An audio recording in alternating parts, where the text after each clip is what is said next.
The rain hadn't stopped in 3 days. It came down in sheets against the cardboard walls of the makeshift shelter that Jolene Parker had built behind the Dollar General on Fifth and Waverly.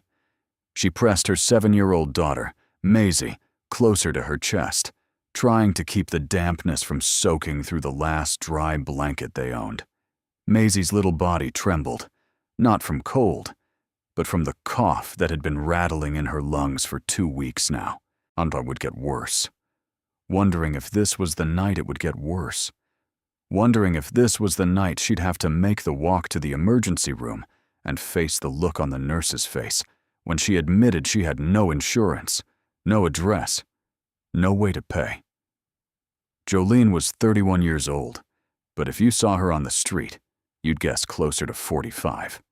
Her hands were cracked and raw from washing dishes at the diner on Route 9, a job she'd held for exactly 11 days before the owner told her he couldn't keep someone on payroll who smelled like the street.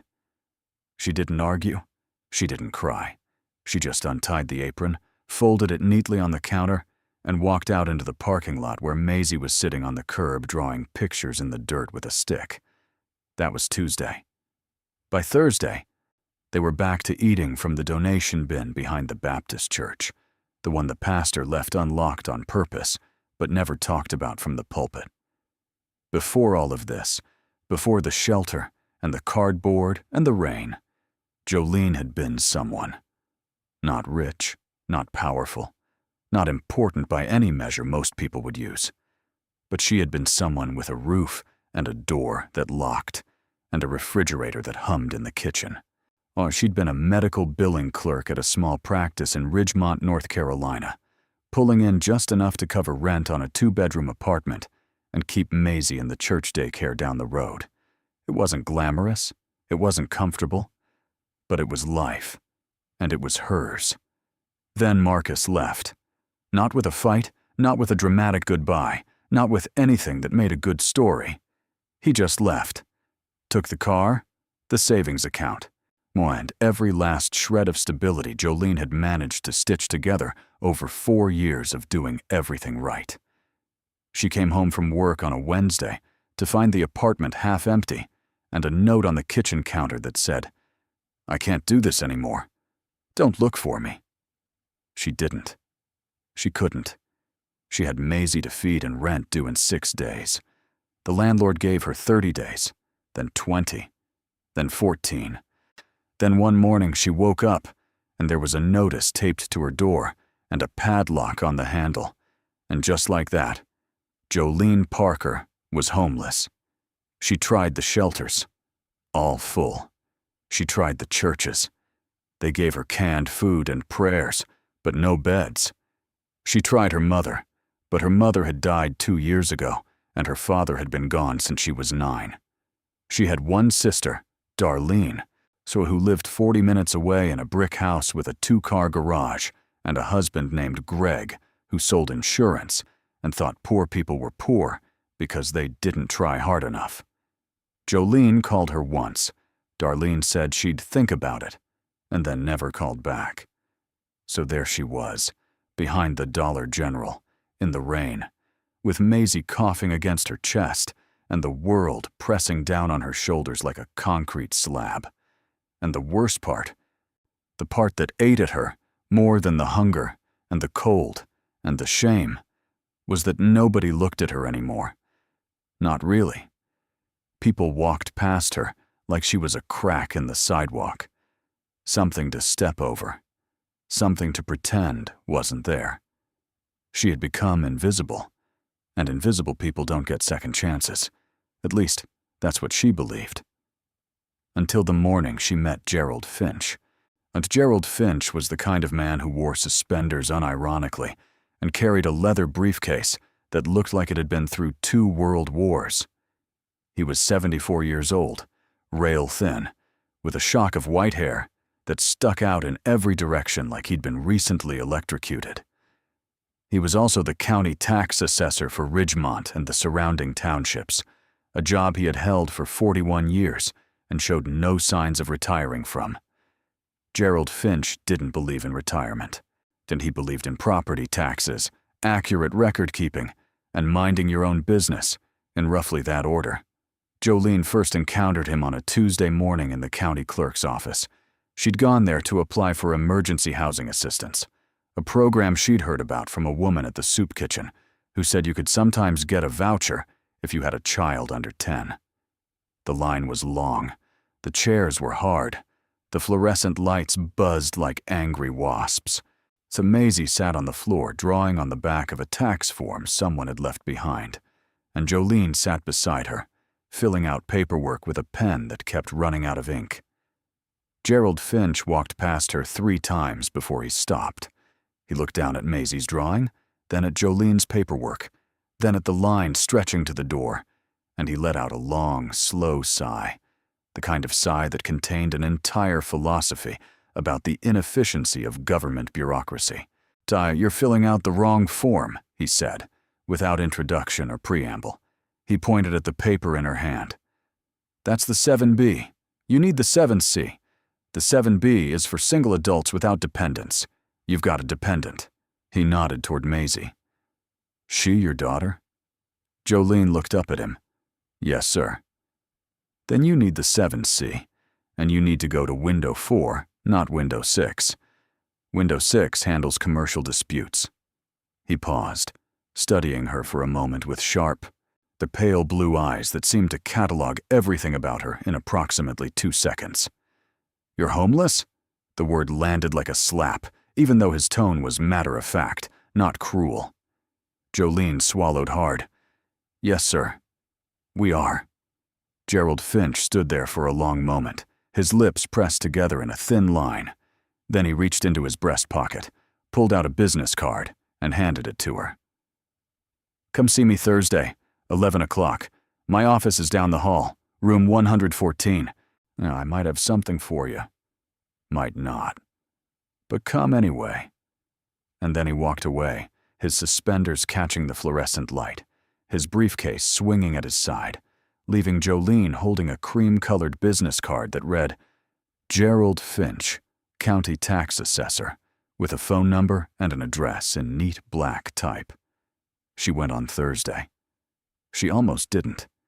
She spent all of Wednesday night telling herself it was probably nothing, that the old man was just being polite, and that there was no point in getting her hopes up, because hope was the most dangerous thing a homeless person could carry. Hope was heavier than hunger. Hope could crush you. But Maisie's cough had gotten worse, and the rain showed no signs of stopping, and the cardboard behind the Dollar General was starting to dissolve into pulp. So Jolene put on her cleanest shirt, combed Maisie's hair with her fingers, and walked 12 blocks to the county building. Gerald Finch's office was exactly what you'd expect from a man who'd done the same job for 41 years. Filing cabinets lined every wall, stacked so high they nearly touched the ceiling. Papers covered every surface. A single window overlooked the parking lot, its sill crowded with small cactus plants in terracotta pots. There was a framed photograph on the desk of a woman with kind eyes and silver hair, smiling beside a lake. "Sit," Gerald said, pointing to the chair across from his desk. He didn't ask about her night or her health or her situation. He simply opened a manila folder and slid it across the desk toward her. "Have you ever heard of a tax lien auction?" Jolene shook her head. "When property owners don't pay their taxes for an extended period, the county eventually seizes the property and sells it at auction to recover the debt. Most of the time, these are houses, lots, small parcels of land. Nothing special. But every once in a while was a photograph of a building. Or what was a photograph of a building? Or what had once been a building. It was enormous, a sprawling industrial structure that stretched across what looked like 2 or 3 city blocks. The walls were brick, darkened with age and grime, with massive arched windows, most of which were shattered or boarded up. The roof had partially collapsed on one end, so exposing rusted steel beams to the sky. Weeds grew from every crack. Graffiti covered the lower walls. A chain-link fence surrounded the property, sagging and broken in multiple places. A faded sign near the entrance read, "Hargrove and Sons Manufacturing," in letters that had once been gold but were now barely visible. "The Hargrove factory," Gerald said, leaning back in his chair. "Built in 1923 by Cornelius Hargrove. At its peak, it employed over 600 people. Made precision instruments. Watches, clocks, optical lenses, gauges for the military during the war. Cornelius Hargrove was the richest man in this county for 40 years. When he died in 1971, the factory passed to his son, Edward. Edward ran it into the ground. By 1989, the factory was shuttered. Edward died in 1996. No heirs came forward. The property's been sitting there ever since, accumulating taxes nobody's paying. 30 years of back taxes, penalties, and interest. "Why hasn't anyone bought it?" Jolene asked. Gerald raised one white eyebrow. "Would you buy it? Look at it. The roof is caved in. The foundation's cracked. Environmental assessments alone would cost a fortune. There might be asbestos, lead paint, chemical contamination from the manufacturing process. The demolition costs would be astronomical. Every developer who's ever looked at it has run the numbers and walked away. The county's been trying to unload it for years. Last auction, not a single bid. The one before that, same thing. So nobody wants it." Jolene stared at the photograph. The building looked like it was in pain, like it was slowly dying, brick by brick, beam by beam, sinking back into the earth it had been built on. "Why are you showing me this?" Gerald Finch folded his hands on the desk. "Because the county is about to list it one more time, and the starting bid is $1. The words hung in the air. $1. "That's not a typo," Gerald continued. "The county just wants it off the books. They'll take anything. $1, and that building, all 400,000 square feet of it, and the 6 acres it sits on, becomes yours. Free and clear." "Mine," Jolene repeated, and the words sounded foreign in her mouth, like a language she'd forgotten how to speak. "There are conditions.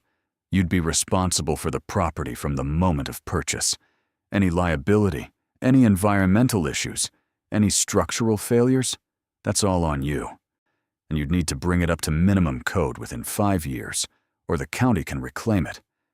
Frankly, nobody thinks that's possible. That's why nobody's bidding. But the property itself, the land, in this market, even with all the problems, it's worth something. Maybe not much, but something. And something is more than what you've got right now, if you don't mind me saying." Jolene didn't mind. She was too busy staring at the photograph, or at the arched windows and the broken roof and the ghosts of 600 workers who had once walked through those doors every morning. A factory. A collapsed, condemned, worthless factory. For $1. "I have $1, she said quietly. Then she looked up at Gerald Finch, and for the first time in months, something shifted behind her eyes. Not hope, exactly. Something harder than hope. Something with teeth. "When's the auction?" The auction was on a Friday morning at 9 o'clock, held in a small conference room in the county building that smelled like burnt coffee and old carpet. There were 4 people in attendance.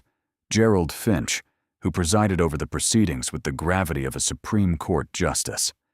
A county clerk named Rhonda, who took notes on a yellow legal pad. A reporter from the Ridgemont Gazette named Phil, who was mostly there because it was a slow news week, and his editor had told him to find something, anything, to fill the community section. And Jolene, who sat in the front row with Maisie on her lap and a single dollar bill in her pocket. No one else came. No developers. No investors. No contractors. No one. The Hargrove factory had been listed in the county auction catalog for 3 consecutive cycles, and Jolene Parker was the first and only person to show up with any intention of bidding. Gerald called the property. He read the legal description, the lot number, the square footage, the assessed value, which was listed as nominal, a word that Jolene later learned was government language for basically worthless. He asked for opening bids. Jolene raised her hand. $1.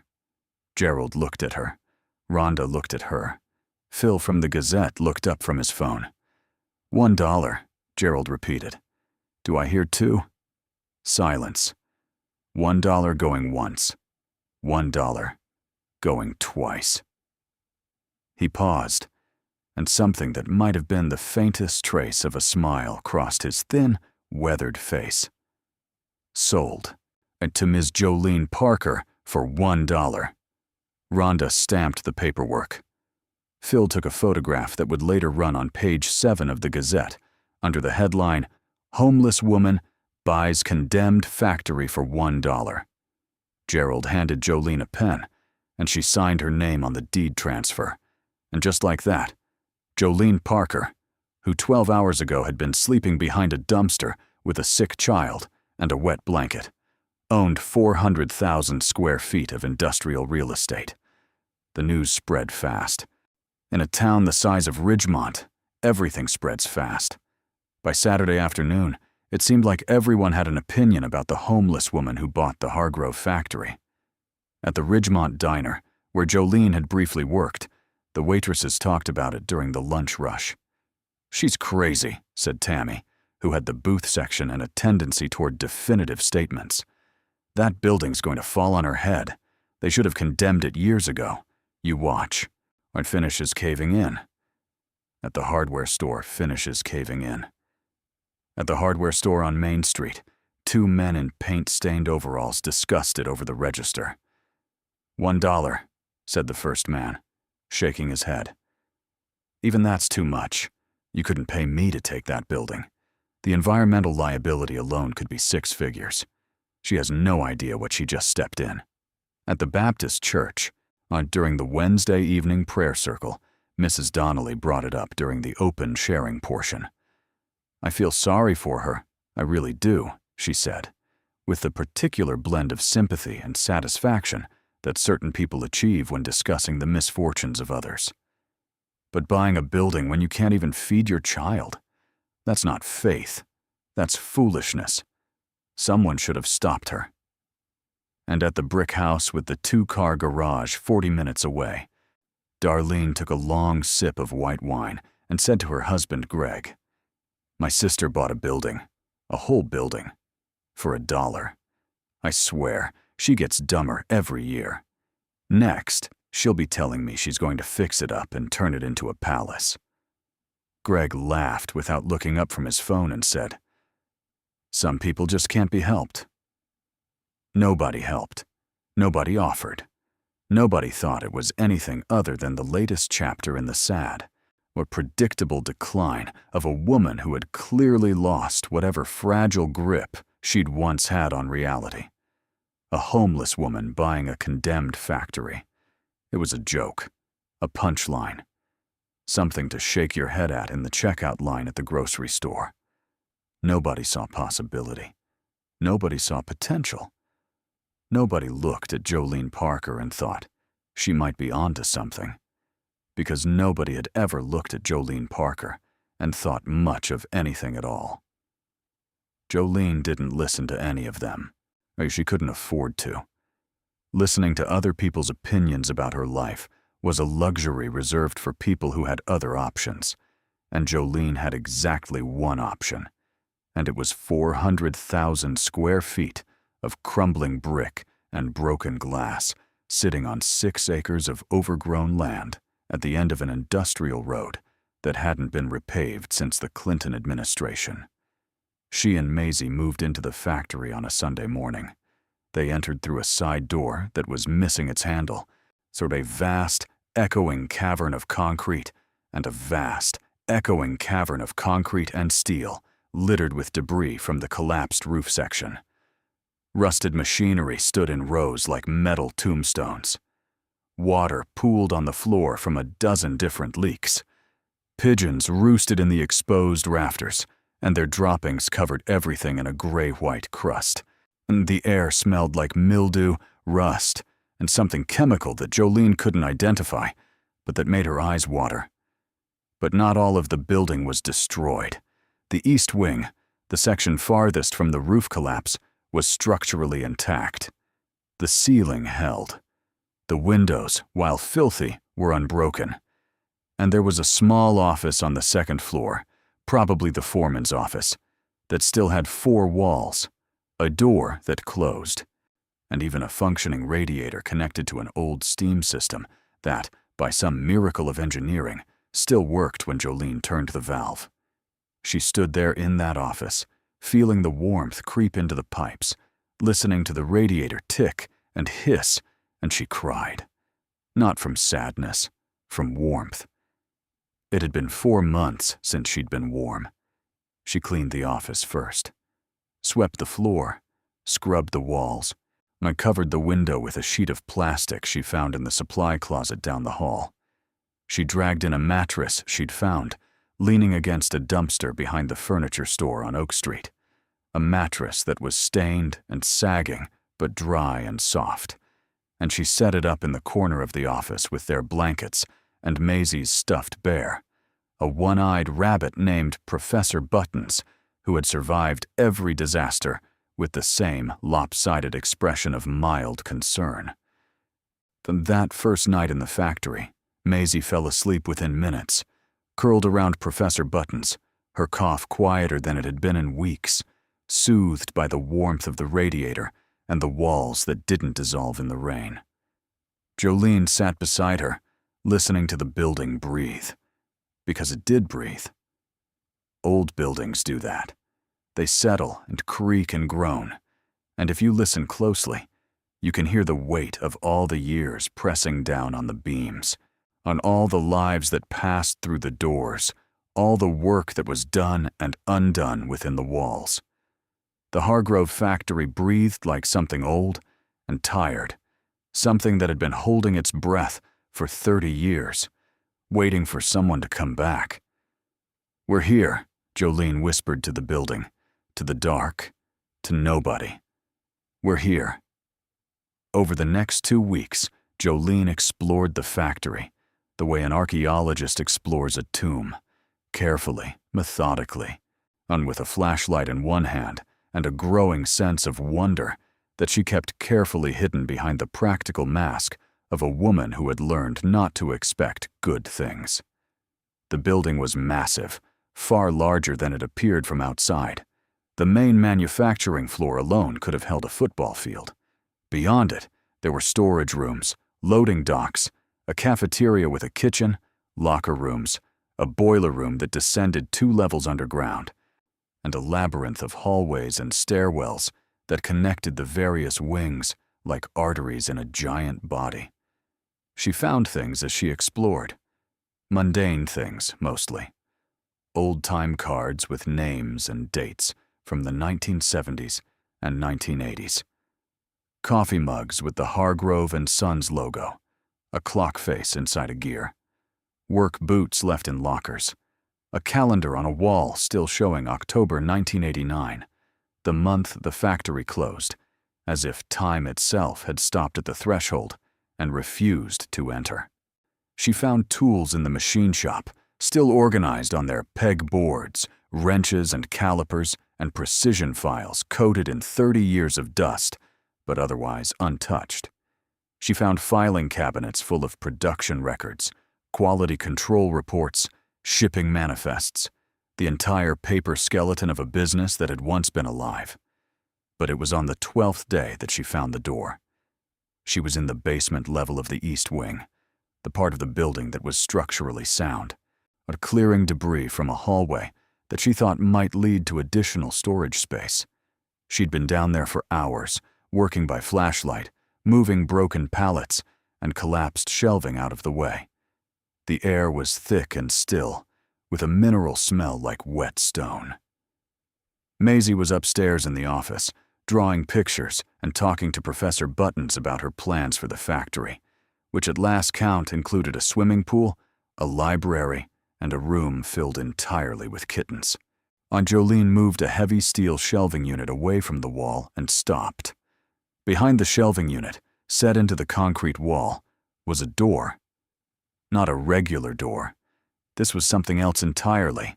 It was made of steel, at least 4 inches thick, with a surface that was smooth and gray and completely free of the rust that covered everything else in the basement. There were no handles, no visible hinges, no keyhole. Just a flat expanse of steel set into concrete, into the steel, in letters that were small, into the steel, in letters that were small and precise, and somehow still sharp after all these decades, were 2 words. Our Grove Vault. Jolene stood in front of it for a long time. Her flashlight beam trembled slightly in her hand, making the letters seem to shift and dance. A vault, or hidden behind shelving in the basement of a factory that nobody had entered in 30 years. A vault that someone had gone to considerable trouble to conceal. A vault that someone had built to last. She reached out and touched the surface of the door. It was cold, colder than the surrounding air, as if the steel itself was generating its own private climate. She pressed her palm flat against it and felt nothing. No vibration, no give, no movement. It was like pressing your hand against the side of a mountain. Whatever was behind this door, it had been designed to stay there. Jolene stepped back. Her heart was beating fast, and she could feel the blood pulsing in her temples, a rapid drumbeat that seemed louder than it should have been in the silent basement. She had no idea what was behind that door. She had no idea if she could even open it. She had no idea if she should try. But she was Jolene Parker, and she owned this building, all 400,000 square feet of it, including whatever lay behind a 4-inch steel door in the basement of the East Wing. She owned it. It was hers. She had the deed with her name on it, signed and stamped and recorded with the county clerk, purchased with $1 she had earned washing dishes at a diner that fired her for smelling like the street. She ran her flashlight along the edges of the door, looking for any mechanism, any clue, any way in. And that's when she noticed it. On the right side, near the floor, partially hidden by decades of accumulated grime, there was a small panel set into the wall adjacent to the door. It was about the size of a book, recessed into the concrete, with a faint rectangular outline that was almost invisible unless you knew where to look. Jolene knelt down and brushed the grime away with her sleeve. Beneath the dirt, she found a keypad. A mechanical keypad, not electronic, with numbered buttons from 0 to 9, each one a small brass circle set into a steel plate. The buttons were tarnished green with age, but when Jolene pressed one experimentally, it moved. Stiff, reluctant, but it moved. The mechanism was still functional. She needed a combination. She didn't have one. She pressed a few random sequences, 3 numbers, 4 numbers, 6 numbers, and nothing happened. The door didn't move. And for the correct sequence with the infinite, for the correct sequence with the infinite patience of a machine that had been waiting for 30 years and was prepared to wait 30 more. Jolene sat back on her heels and stared at the keypad. She thought about Cornelius Hargrove, the man who built this factory, who built this vault, who chose this combination. She thought about what she knew about him, which was almost nothing except what Gerald Finch had told her. Precision instruments, watches and clocks and optical lenses, a man who dealt in precision, a man who valued exactness. What kind of combination would a man like that choose? She would figure it out. Maybe not today. Maybe not tomorrow. But she would figure it out, because this vault was hers, and whatever was inside it was hers. And she had nothing in this world except a sick daughter and a one-eyed stuffed rabbit and 400,000 square feet of collapsing factory, and whatever stubborn, sharp-toothed thing lived inside her chest that refused to let her lie down and quit. She stood up, brushed the dust from her knees, and climbed back up the stairs to the office where Maisie was waiting. Maisie looked up from her drawing and smiled, a gap-toothed, unguarded smile that contained no awareness of vaults or keypads or secrets hidden behind steel doors. "Mama, I drew our house," Maisie said, holding up a piece of paper. On it, in bright crayon, was a picture of the factory, except in Maisie's version. The roof was intact. Flowers grew from the windows, and a yellow sun beamed down on two stick figures holding hands in front of the entrance. Above the door, in wobbly letters, some Maisie had written, "Home." Jolene took the drawing and pressed it to her chest. "It's perfect, baby." "Is the factory going to fall, Mama?" Maisie asked, because she had heard people say that. She had heard the whispers at the soup kitchen, the comments at the free clinic when Jolene took her in for the cough. She had heard adults talking about her mother the way adults do when they think children aren't listening, which children always are.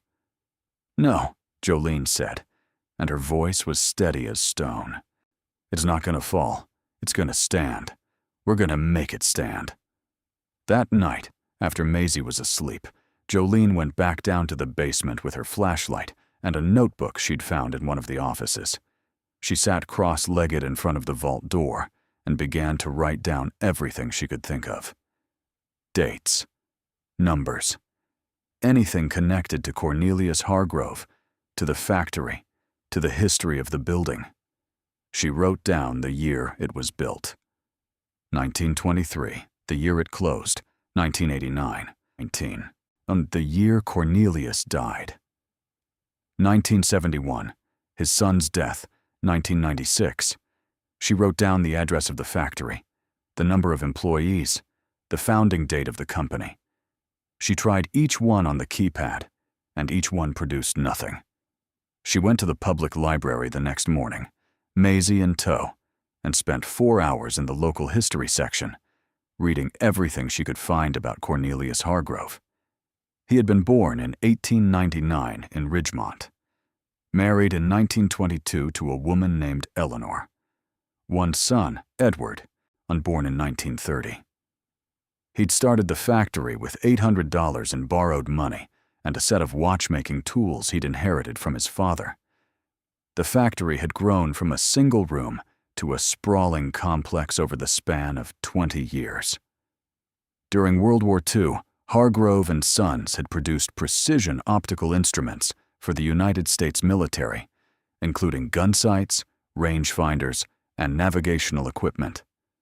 After the war, they'd shifted back to civilian production, specializing in high-end watches and clocks that were sold in jewelry stores across the eastern seaboard. Cornelius Hargrove had been, by all accounts, a meticulous man, obsessive about quality. Every instrument that left his factory was tested, measured, and certified to tolerances that were absurd for the era.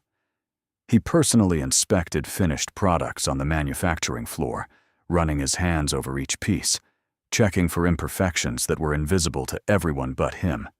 He kept detailed records of every transaction, every employee, every piece of raw material that entered the building. He was also, according to one article from the Ridgemont Gazette, dated 1965, deeply distrustful of banks.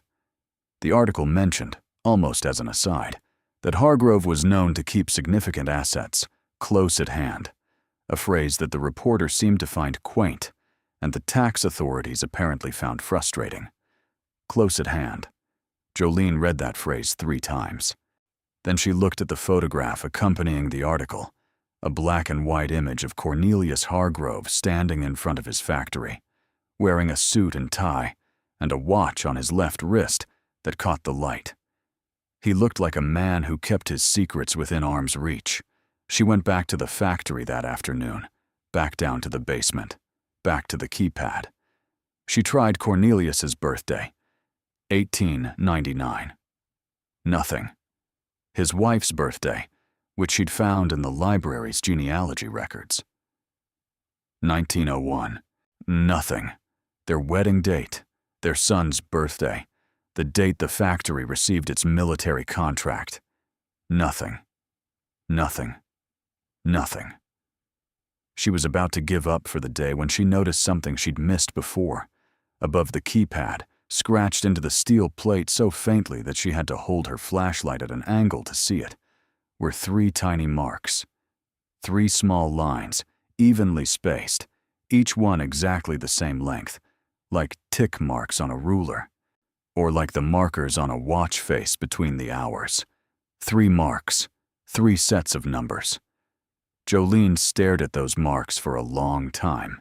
3 sets of numbers, like a combination. She thought about Cornelius Hargrove, the watchmaker, the man who built precision instruments, the man who measured everything. And then she thought about the most important numbers in a watchmaker's life. Not dates, not addresses, not birth years. Time. A watchmaker lives and dies by time, by hours and minutes and seconds. She opened her notebook and started writing. If the combination was a time, it would be 3 sets of 2 digits. Hours, minutes, seconds. But what time? What moment would a watchmaker consider important enough to use as the combination to his vault? She went back to the library the next day. She spent 6 more hours reading, and buried in a slim, self-published history of Ridgemont Industries that had been checked out exactly twice in its 20-year life on the shelf, she found a paragraph that stopped her cold. It described the moment on March 15th, 1943, when Cornelius Hargrove received word that his factory had been awarded the Army-Navy Excellence in Production Award, the highest honor given to civilian manufacturers during the war.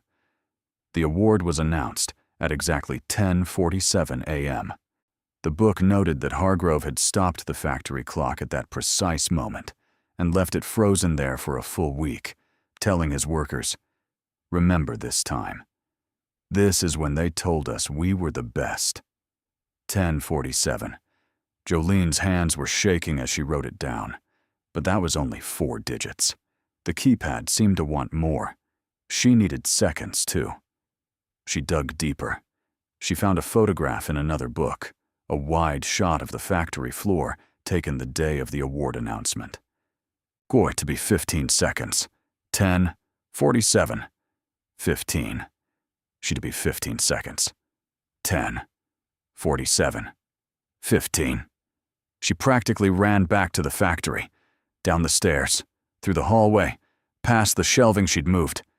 She knelt in front of the keypad, her flashlight clenched between her teeth, and pressed the buttons one at a time. 1, 0, 4, 7, 1, 5. For a moment, nothing happened. The silence in the basement was absolute. Even the building seemed to stop breathing. Then there was a sound. Deep, mechanical, enormous. A sound like tumblers turning inside a lock the size of a car engine. A grinding, shifting, clicking sequence of movements that traveled through the wall and into the floor and up through Jolene's knees and into her chest, where it met her heartbeat and merged with it. The steel door shuddered. A seam of darkness appeared along its edge, and slowly, with the ponderous grace of something that has been closed for 3 decades and is finally, reluctantly, opening, the vault door swung inward.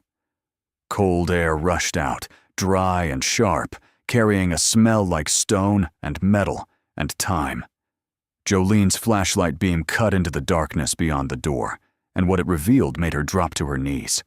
The vault was large, roughly the size of a 2-car garage, with concrete walls and a low ceiling. Steel shelves lined both sides, floor to ceiling.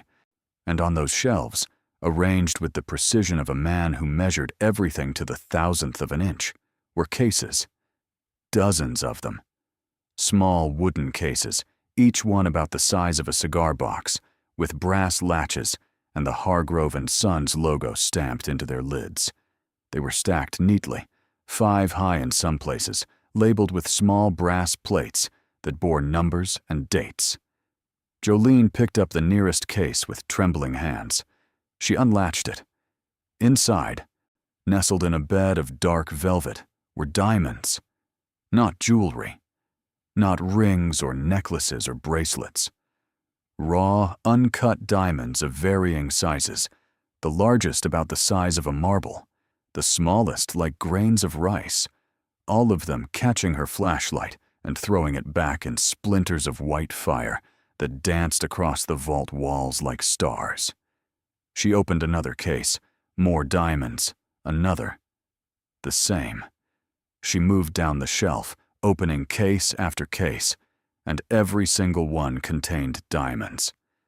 Uncut, unset, unpolished diamonds in quantities that her brain simply refused to process.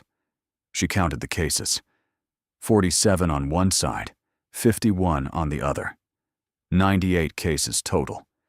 And each one held what appeared to be dozens, in some cases hundreds, of individual stones. At the back of the vault, on a shelf by itself, was a leather-bound ledger. Jolene opened it. In precise, elegant handwriting that could only belong to a man who spent his life crafting instruments of measurement, or entry, dated November 3rd, 1970, 35 years of acquisitions.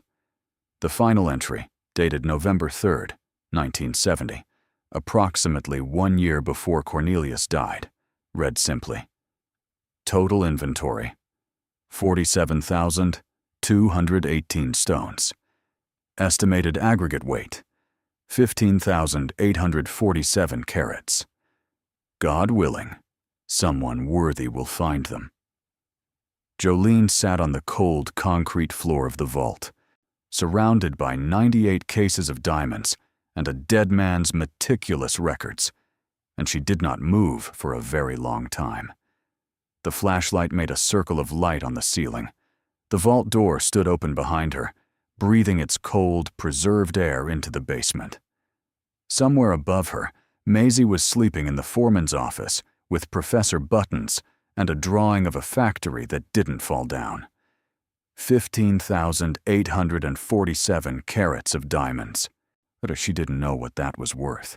She didn't know if the diamonds were real, if they were valuable, if any of this was legal or legitimate, or hers to claim. She didn't know anything except that she was sitting in a vault beneath a building she had bought for $1, and the world she had known 12 hours ago was no longer the world she lived in now. She needed help. She needed someone who knew about these things, someone who could tell her what she was looking at, what it meant, or what to do. She needed a professional, an appraiser, a lawyer, someone. She closed the vault. She pressed the buttons again, 104715, and the door swung shut with a sound like a sigh. She went upstairs. She checked on Maisie, who was sleeping soundly, her cough quiet, her face peaceful. And then Jolene Parker, formerly homeless, formerly invisible, formerly the punchline of every conversation in Ridgemont, North Carolina, picked up the phone in the foreman's office, a phone that somehow still had a dial tone after 30 years, and she called the only person she trusted. She called Gerald Finch. Gerald Finch arrived at the factory at 6:14 in the morning, which Jolene would later realize was the fastest the old man had moved in probably 30 years. He came in his Buick, a boat of a car the color of weak tea, wearing his suspenders and his white shirt and his reading glasses on a chain around his neck.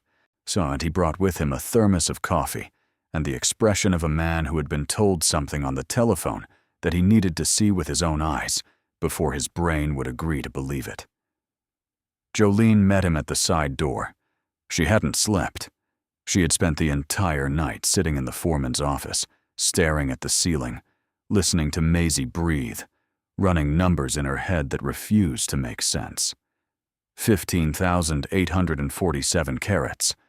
She had looked up diamond prices on the ancient computer at the public library 2 days earlier, back when she was researching Cornelius Hargrove, and she remembered seeing figures that seemed like they belonged in a different universe.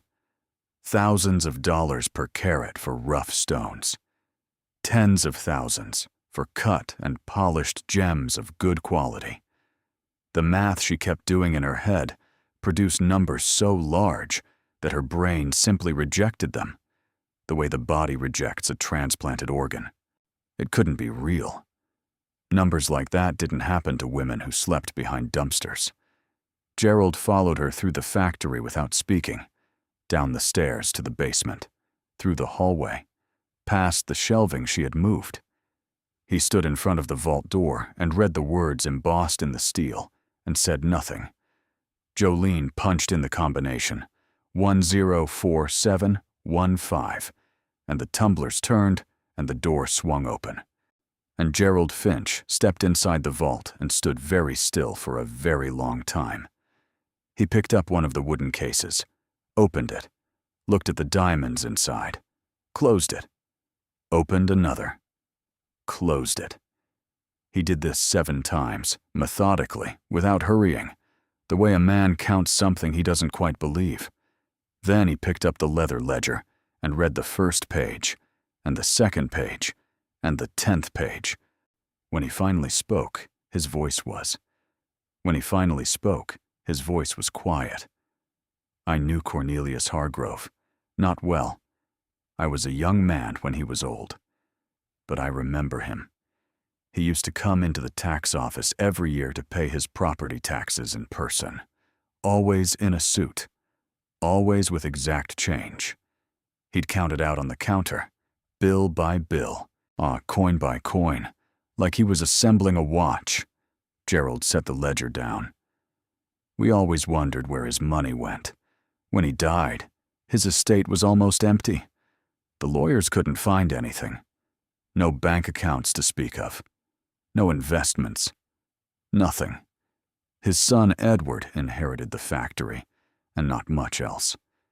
Everyone assumed Cornelius had spent it all. Or lost it. He looked around the vault.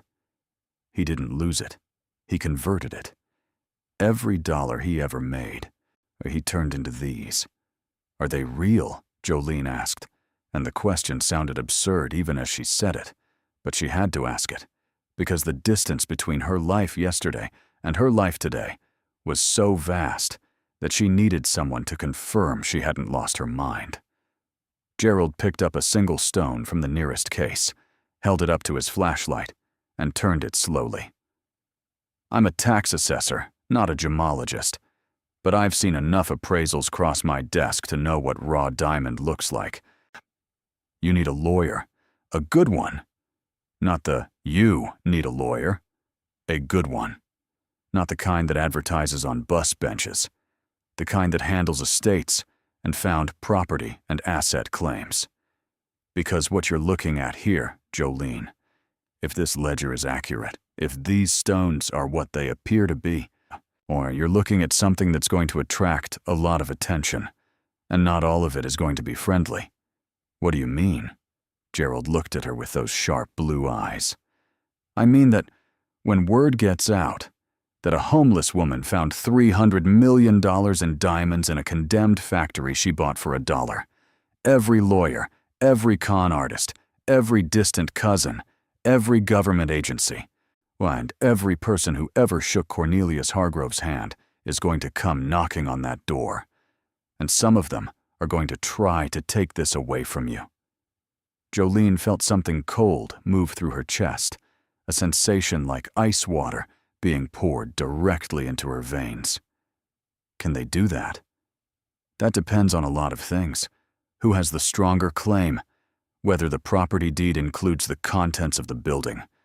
Whether anyone filed a claim on Cornelius's estate before the statute of limitations expired. Whether the IRS decides these stones represent unreported income or assets. Gerald paused. North Carolina law is clear on one thing. When you buy a property at a tax lien auction, you buy the property and everything affixed to it. That vault is affixed to the building. The question is whether the contents of the vault are considered part of the property or separate personal property. And that's a legal argument. And it's one you're going to need to win. How do I win it? Gerald Finch picked up the ledger and held it up. With this, Cornelius Hargrove documented everything. Every stone, every date, every acquisition. This isn't stolen property. This isn't contraband. This is a man's personal collection, accumulated legally over 35 years, stored on his own property, in his own vault. And he left a note at the end. Gerald opened to the last page and read aloud. God willing, someone worthy will find them. That's not the language of a man hiding something illegal.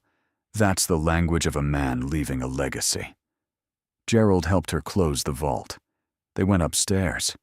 Maisie was still sleeping, Professor Buttons wedged under her chin, her breath coming in slow, peaceful rhythms.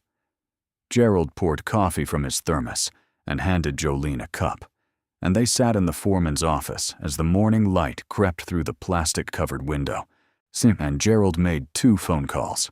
The first was to a woman named Dr. Helen Zhao, a certified gemologist and appraiser based in Charlotte, 2 hours south. Gerald had met her once at a county property assessment conference and remembered her because she had given a talk about valuing mineral rights that was, in his words, the only interesting presentation in 41 years of attending those conferences. Dr. Zhao listened to Gerald's description, asked 3 precise questions, and said she could be in Ridgemont by noon. The second call was to a lawyer named Raymond Oates, who operated a small but respected practice in Durham that specialized in estate law, property disputes, and asset recovery. Raymond Oates had handled a case for the county 12 years earlier involving a land dispute that Gerald had been involved in as a witness, and Gerald remembered him as thorough, quiet, and impossible to rattle. Raymond Oates listened to Gerald's description. I asked 7 precise questions and said he could be in Ridgemont by 2 o'clock. Dr. Helen Zhao arrived at 11:45. She was a small woman in her 50s, with close-cropped gray hair and wire-rimmed glasses, and the kind of calm, focused energy that suggested she had spent decades looking at tiny things under magnification and had developed a personality to match. She carried a black leather case that contained, among other instruments, a jeweler's loupe, a refractometer, a spectroscope, a precision scale, and a thermal conductivity probe. She shook Jolene's hand, glanced around the factory office, and said, "Show me." Jolene led her to the vault. Dr. Zhao stepped inside and did not speak for 4 minutes. She walked the length of the shelves, counting cases, reading brass plates, running her fingers along the edges of the wooden boxes, the way a pianist runs her fingers along the keys before playing. Then she set her case on the floor, opened it, and went to work. She selected stones at random from 12 different cases, choosing them across the full range of sizes. She examined each one under her loupe, turning it slowly, mapping the inclusions and growth patterns with the focused intensity of a surgeon reading a scan. She tested thermal conductivity. She checked refractive index. She weighed each stone on her precision scale and recorded the figures in a small notebook with handwriting nearly as precise as Cornelius Hargrove's. After 2 hours, she closed her case, removed her glasses, and looked at Jolene. "These are diamonds," she said. "Natural, earth-mined diamonds, predominantly type 1A, which is consistent with stones sourced from southern African mines during the mid-20th century, which aligns with the dates in the ledger. The quality varies, as you'd expect with a collection this size. Some are industrial grade, many are gem quality. Several of the larger stones, particularly the ones in cases 41 through 47, are exceptional. I'd need to do a full inventory to give you a precise valuation, which would take weeks given the volume. But based on the sample I've examined and the figures in the ledger, a conservative estimate for the aggregate collection at current market rates would be in the range of $280 to $320 million. The number landed in the room like a physical object. Jolene could feel it pressing against her chest. She opened her mouth, but nothing came out. Gerald, who was standing in the doorway, took off his reading glasses and polished them on his shirt, which was something he did, Jolene would learn. when he was experiencing an emotion he didn't know what to do with. "I want to be clear," Dr. Zhao continued. "This is a preliminary estimate based on a limited sample. A full appraisal will refine this number. But the stones are genuine. The collection is extraordinary, and the documentation in the ledger adds significant provenance value. Whoever assembled this collection knew exactly what they were doing. These aren't random purchases. They're curated. The selection patterns show someone with deep knowledge of diamond grading who was building a portfolio over decades." "Cornelius was a watchmaker," Gerald said quietly. "He spent his whole life looking at tiny things through a loupe. Of course he knew diamonds." Raymond Oates arrived at 1:55.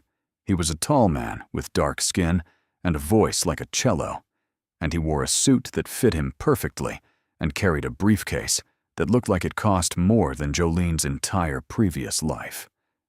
He reviewed the ledger. He examined the vault. He read the deed transfer paperwork that Jolene had signed at the auction. He asked Jolene 43 questions, some of which she could answer and some of which she couldn't. And he took notes on a legal pad in handwriting that only he could read. Then he sat down in the foreman's office and told Jolene what she was facing. "The good news," he said, "is that your legal position is strong. North Carolina General Statute 105-374 governs tax lien property sales. When you purchased this property at auction, you acquired the property and all fixtures. The vault is a fixture. It's permanently attached to the building. It's not going anywhere. Under the fixture doctrine, it becomes part of the real property. The contents of a permanently sealed vault that has been closed for over 30 years, with no separate claim filed by any heir or estate representative, almost certainly transfer with the property." "And the bad news?" Jolene asked. "The bad news is that the law is one thing, and the courtroom is another. The moment this becomes public, and it will become public, because you'll need to declare these assets, you're going to face challenges. Now let me tell you who's going to come after you." He held up one finger. "First, the Hargrove estate. Edward Hargrove died in 1996. No heirs came forward. The estate was probated and closed. But when $300 million is involved, heirs have a way of materializing. Some law firm is going to dig up a third cousin or a grandnephew and file a claim arguing that the diamonds were personal property of Cornelius Hargrove, separate from the real estate, and therefore not included in the tax lien sale." Second finger. "The IRS. These diamonds represent unreported assets. Cornelius never declared them. There may be estate taxes owed, gift taxes, capital gains. The federal government is going to take an interest, and they're going to want their share." Third finger. "The state of North Carolina. Same as the IRS, but at the state level. They'll argue that back taxes are owed on the assessed value of the contents, separate from the property taxes that were the basis for the lien sale." Fourth finger. "Opportunists. People who claim they had agreements with Cornelius. People who claim they helped him acquire the stones. People who will forge documents, fabricate stories, and hire lawyers to tie you up in court for years. $300 million creates its own gravity. It pulls people in." Jolene sat very still. She could hear Maisie upstairs, talking to Professor Buttons about whether robots could eat pancakes. She could hear the building breathing around her, its old walls settling, its pipes ticking. She could feel the weight of the vault beneath her feet. All those cases, all those stones, all that cold, precise, patient wealth sitting in the dark. "Can I keep them?" she asked. The question was simple. The answer was not. Raymond Oates looked at her steadily. "I believe you can. The law is on your side. The documentation is on your side. The fact that no claim was filed for 30 years is on your side. But you're going to have to fight for it. And fighting costs money you don't have. I'll work on contingency, he added, before she could say what her face was already saying. 30% of recovered value if we win. That's my standard rate for cases like this. If we lose, you owe me nothing. Cases like this? Jolene said. There are other cases like this? Raymond Oates almost smiled. Son, no. There are no other cases like this. But the principle applies. They shook hands. Raymond left with copies of the ledger, the deed, and the auction records. Dr. Zhao left with a written commitment to return the following week to begin a full inventory. Gerald Finch left last, pausing at the door to look at Jolene with an expression she couldn't quite read. You know this is going to change your life, he said. My life needed changing, she replied. He nodded slowly, put on his hat, and walked to his Buick, and Jolene stood in the doorway of her factory and watched him drive away down the cracked industrial road. And she thought about the fact that 2 weeks ago she had been sleeping in the rain behind a Dollar General, and now she was standing in a building she owned, watching her lawyer drive away in one direction and her gemologist in the other, and somewhere beneath her feet was a vault containing enough diamonds to buy the entire town of Ridgemont twice over. And she didn't sleep that night either, but this time it wasn't because of the cold. The news broke 11 days later, not because Jolene told anyone, but because Phil from the Ridgemont Gazette, the reporter who had covered the auction, was the kind of reporter who followed up on stories. He had written the original piece about the homeless woman buying the factory, and it had gotten more attention than anything he'd written in years, shared on social media, picked up by a few regional outlets, and the kind of heartwarming / head-shaking story that people clicked on during their lunch breaks. So Phil did what reporters do. He went back for more. He drove by the factory one afternoon and noticed a car he didn't recognize parked outside, a black sedan with Charlotte plates. He asked around. He found out that a gemologist from Charlotte had been seen entering the building. He made some calls. He connected dots. And on a Wednesday morning, the Ridgemont Gazette ran a front-page story with a headline that changed everything. $302 million diamond vault found in condemned factory, purchased for $1. Phil's story was careful and accurate, based on public records and unnamed sources, and it was picked up by the Associated Press before noon.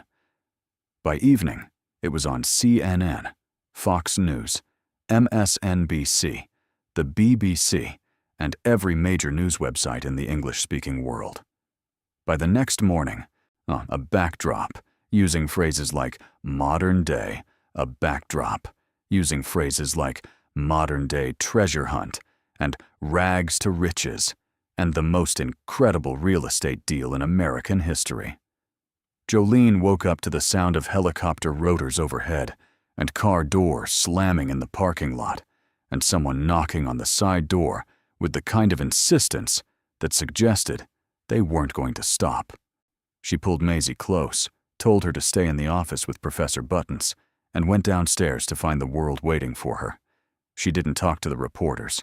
Raymond Oates had told her not to, and she followed his instructions, walking past the cameras with her head down and her mouth closed, which only made the story more compelling. The silent, homeless mother, the mysterious factory, the sealed vault, the diamonds. It was the kind of story that writes itself.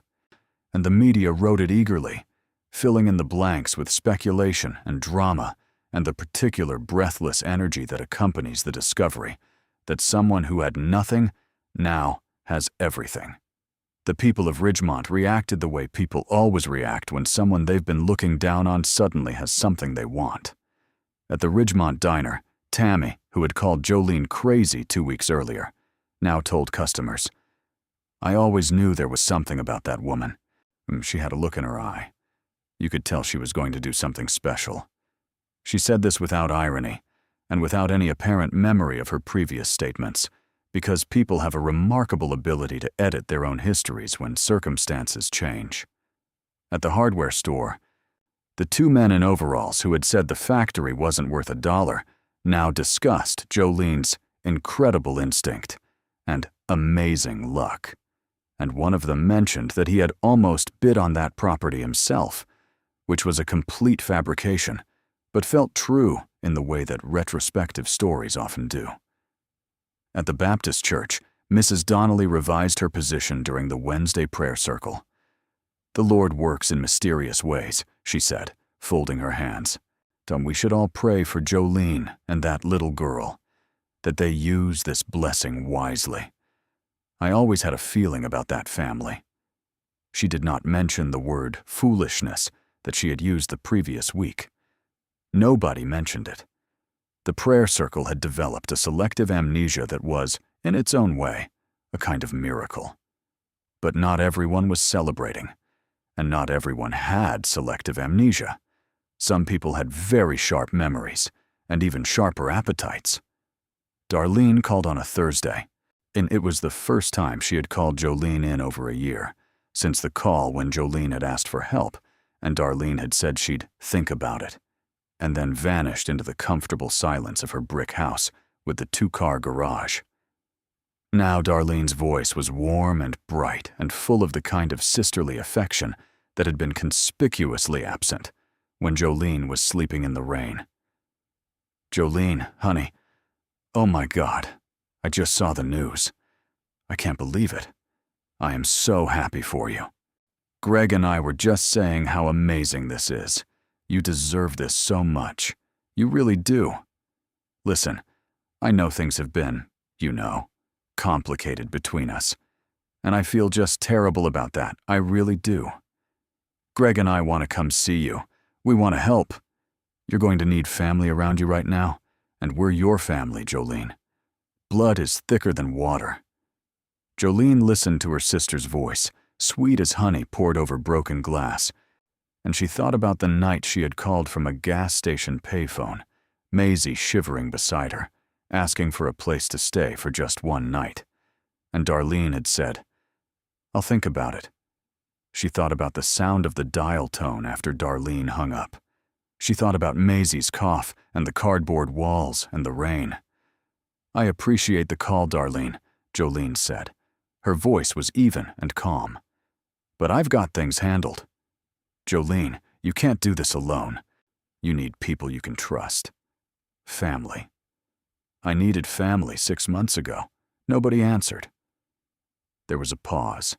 When Darlene spoke again, the honey was gone, replaced by something thinner and sharper. "You're going to regret shutting us out. You have no idea what you're dealing with.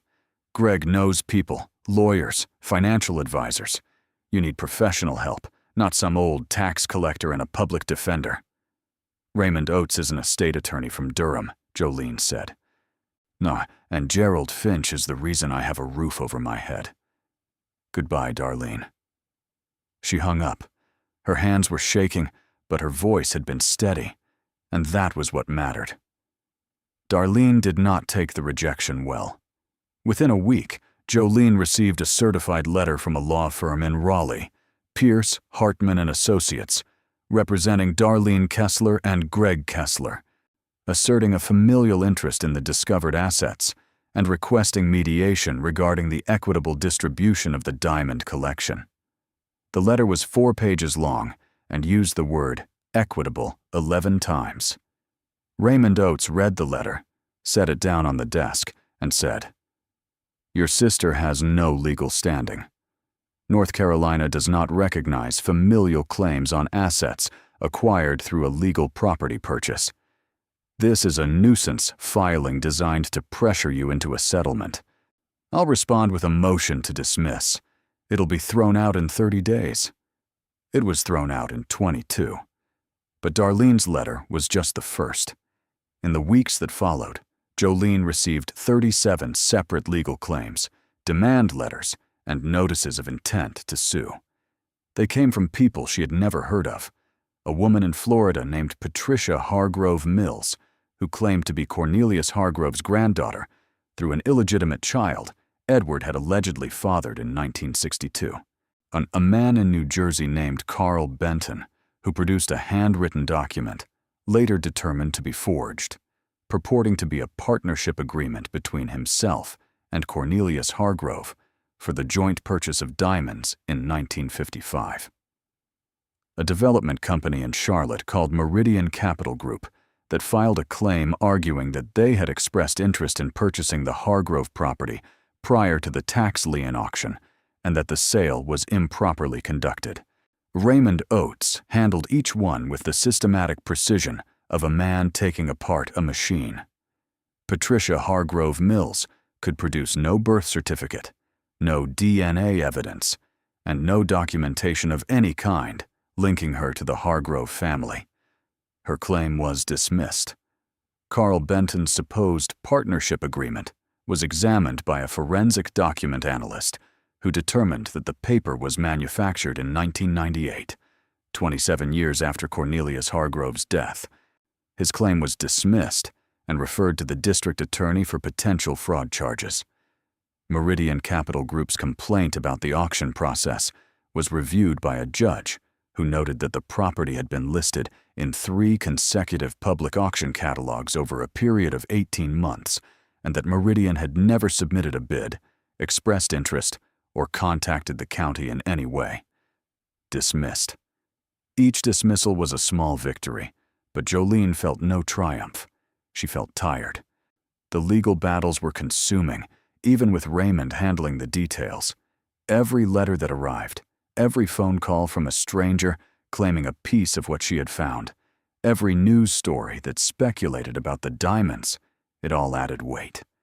She was living in a factory office with a 7-year-old, surrounded by reporters and lawyers and opportunists, and some mornings she woke up and forgot, for just a moment, that anything had changed, and she reached for Maisie in the dark, the way she had reached for her in the cardboard shelter, out of habit, out of fear, and found her daughter warm and safe beside her, and the relief was so overwhelming that it brought tears. Maisie, for her part, was adapting with the elastic resilience of a child who doesn't fully understand what's happening, but knows that things are better now. Her cough had cleared up. A doctor that Raymond recommended had seen her, free of charge. Tien prescribed antibiotics and a follow-up that Jolene scheduled and kept. Maisie drew pictures of the factory every day, each one more elaborate than the last. She had named specific rooms. The big room with the machinery was the dinosaur room, because the machines looked like skeletons. The cafeteria was the lunch castle. The hallway to the basement was the secret tunnel, which was more accurate than she knew. But the biggest threat didn't come in a legal envelope. It came in a black SUV with government plates. On a Tuesday morning, 6 weeks after the story broke, 2 men in dark suits arrived at the factory. They showed badges. Internal Revenue Service, Criminal Investigation Division. They asked to speak with the property owner regarding undeclared assets discovered on the premises. Jolene called Raymond immediately. He arrived within the hour. The meeting took place in the foreman's office, which by now had been outfitted with a folding table, or 4 chairs, and a portable heater that Gerald had brought over from the county surplus warehouse. The 2 IRS agents, whose names were Davis and Peralta, sat on one side of the table. Jolene and Raymond sat on the other. Agent Davis did most of the talking. He was polite, but direct in the way that federal agents are polite when they already have significant leverage. Ms. Parker, the diamonds discovered on your property represent a substantial undeclared asset. Our preliminary assessment, based on the media reports and your gemologist's public statements, places the estimated value in excess of $300 million. Under federal tax law, assets of this nature are subject to estate tax if they belonged to a deceased individual, income tax if they represent found property, and potentially penalties for failure to report. My client purchased this property legally at a tax lien auction, Raymond said. The contents of the vault are part of the property. There is no failure to report because my client has been in possession of the property for less than 90 days and has not sold, distributed, or profited from any of the discovered assets. We intend to file a full declaration with the IRS as part of my client's next tax return, along with a complete inventory and appraisal. We understand that, Agent Peralta said. He was the quieter of the two, with watchful eyes that reminded Jolene of Gerald Finch. But you understand that an asset of this magnitude triggers certain automatic review processes. We're not here to accuse anyone of anything. We're here to establish a timeline and a framework for cooperation. My client will cooperate fully, Raymond said. But cooperation runs both directions. We expect the IRS to acknowledge that these assets were legally acquired through a valid property purchase, that the original owner is deceased with no active estate, and that my client's ownership is not in dispute. The meeting lasted 2 hours. When the agents left, Raymond turned to Jolene and said, "That went about as well as it could have. They're going to investigate, but their case is weak. Cornelius Hargrove died in 1971. The estate was probated and closed. The statute of limitations on estate tax collection is 10 years from the date of death. That expired in 1981. They can't go after the Hargrove estate for unpaid taxes on assets that were unknown at the time of probate. What they can do is tax you on the current value of the diamonds as found property, which means you'll owe income tax on whatever the final appraised value is." "How much?" Jolene asked. "At the current federal rate, assuming a valuation of $300 million, approximately $111 million in federal income tax, plus state taxes." Jolene stared at him. I don't have $111 million. "No. But you have diamonds worth $300 million. You sell enough to cover the tax liability, and you're left with approximately $170 million in assets, which, in case you need perspective, is $170 million more than you had 2 months ago." He was right. She knew he was right. But the numbers still didn't feel real. They were too large. They belonged to a different kind of person. A person who wore suits and sat in offices and had accountants and financial advisors and investment portfolios. They didn't belong to a woman sitting in a factory office with a folding table and a portable heater and a child's drawing taped to the wall that said "Home" in wobbly crayon letters. But they did. They belonged to her. The diamonds were hers. The vault was hers. The factory was hers. The fight was hers. And if there was one thing Jolene Parker had proven over the past 31 years, through every eviction and every betrayal and every night spent in the cold, it was that she knew how to fight. Not with lawyers and court filings and legal motions, although she was learning those too. She knew how to fight with the only weapon she had ever really possessed, the refusal to quit. The stubborn, relentless, sharp-toothed thing that lived in her chest, that had kept her going when there was nothing left to go on, that had made her walk into a county office and fill out the wrong form, that had made her show up at Gerald Finch's office on a Thursday morning, that had made her raise her hand at an auction and say, $1, when the entire world would have said she was crazy. That thing. That unkillable thing. It was still there, and it was growing teeth. Dr. Zhao completed her full inventory over the course of 3 weeks. She and an assistant worked in the vault 8 hours a day, cataloging every stone in every case, measuring, weighing, grading, photographing, recording. The final report was 114 pages long. It confirmed what her preliminary assessment had suggested. The collection contained 47,218 individual stones, totaling 15,847 carats. The quality ranged from industrial grade to exceptional gem quality. The most valuable single stone in the collection was a 23.4 carat rough diamond of extraordinary clarity that Dr. Zhao estimated, on its own, was worth between $12 and $15 million. The aggregate value of the collection, at current market rates, was assessed at $302 million. Raymond filed the declaration with the IRS. He filed the property assessment with the county. He filed responses to the remaining legal challenges, all of which were in various stages of being dismissed. And he began the process of identifying a reputable auction house that could handle the sale of a portion of the collection to cover tax liabilities and legal fees.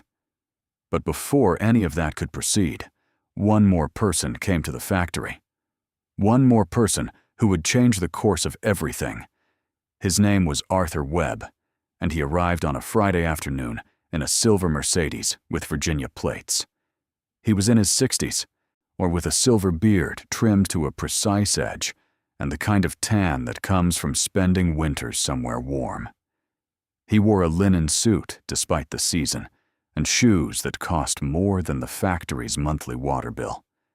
He walked through the factory gate with the confidence of a man who was accustomed to walking into places and being welcomed, and he knocked on the side door with 3 firm raps and waited with his hands clasped behind his back.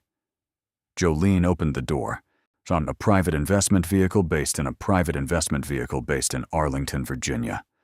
I've come to discuss a business proposition regarding the Hargrove Diamond Collection. He paused, and his eyes moved past her into the factory, scanning the interior with the quick, calculating gaze of a man who was always assessing value. May I come in? My lawyer says I shouldn't talk to anyone without him present. Your lawyer is a wise man. I'm happy to wait while you call him. Or, if you prefer, I can summarize my proposition in 30 seconds, and you can decide whether it's worth a longer conversation. Jolene studied him. Something about Arthur Webb set off alarms in a part of her brain that she had learned to trust, the part that had kept her safe on the street, and the part that could distinguish between the people who wanted to help and the people who wanted to take. Arthur Webb didn't look like a con man. He looked like something more dangerous. He looked like a man who always got what he wanted, and who had decided he wanted something of hers. 30 seconds, she said. Arthur Webb smiled. It was the kind of smile that showed teeth, but didn't reach the eyes. I want to buy the entire collection. Every stone, every case. Tuarf, I'm offering $200 million. Cash, with closing in 30 days. That's $200 million in your account before the end of next month. No auction. No waiting. No risk. A clean, simple transaction that solves every problem you currently have, including the IRS, the legal claims, and the question of how a single mother with no financial infrastructure manages a $300 million asset. $200 million, Ms. Parker. That's my offer. $200 million. The words hit her like a wave, physically staggering, enormous, pulling at her feet like an undertow. $200 million in 30 days. No more lawyers. No more IRS agents. No more reporters. No more Darlene calling with honey in her voice and knives in her pockets. Just money. Clean and simple. Deposited in an account with her name on it. Jolene looked at Arthur Webb and his silver beard, and his linen suit, and his smile that didn't reach his eyes. And she thought about something Gerald Finch had told her the day after the vault was opened. They had been sitting in this very office, drinking coffee from his thermos, and Gerald had said, "The first person who offers to make your life easier is usually the person who benefits most from you saying yes too quickly." "I'll have my lawyer call you," Jolene said. Arthur Webb's smile didn't waver. "Of course. Here's my card." He handed her a cream-colored business card, thicker and more expensive than Gerald's, but somehow less trustworthy. "Don't wait too long, Miss Parker. Opportunities like this have expiration dates." He walked back to his silver Mercedes, got in, and drove away down the cracked industrial road. Jolene stood in the doorway, holding his card, watching the car disappear around the bend. Then she went inside, picked up the phone, and called Raymond Oates. Someone named Arthur Webb just offered me $200 million for the entire collection, she said. There was a pause. When Raymond spoke, his voice was careful, measured, the voice he used when something required attention. Arthur Webb, of the Webb Family Trust? That's what he said. Another pause. Jolene, listen to me carefully. Do not sign anything. Do not agree to anything. Do not speak to him again without me present. Arthur Webb is a private equity investor who specializes in distressed asset acquisition. He finds people in difficult situations who are sitting on valuable assets and offers them quick cash at a steep discount. $200 million for a collection worth $302 million is a $100 million haircut. He's betting that you're desperate enough or scared enough to take it. I'm not desperate, Jolene said. And for the first time since she had found the vault, and she meant it completely. She wasn't desperate. She was tired and overwhelmed and scared of a dozen different things that she couldn't name. But she was not desperate. Desperate was the cardboard shelter behind the Dollar General. Desperate was Maisie's cough in the rain. Desperate was a woman with nothing, begging her sister for a place to sleep and hearing the dial tone instead. That was desperate. This, whatever this was, with its lawyers and agents and men in linen suits, and this was complicated, but it wasn't desperate. Good, Raymond said, because you're going to need that clarity. Webb isn't going to go away easily. Men like him are used to getting what they want. So am I, Jolene said, and she heard something in her own voice that surprised her. Something that sounded like the woman she was becoming rather than the woman she had been. Something with teeth. She hung up the phone, went upstairs, and found Maisie standing at the window of the foreman's office, her looking out at the factory grounds where the weeds had been beaten down by satellite truck tires, and the chain-link fence was now lined with curious onlookers hoping to catch a glimpse of the Diamond Lady. "Mama," Maisie said, pressing her face against the plastic-covered window.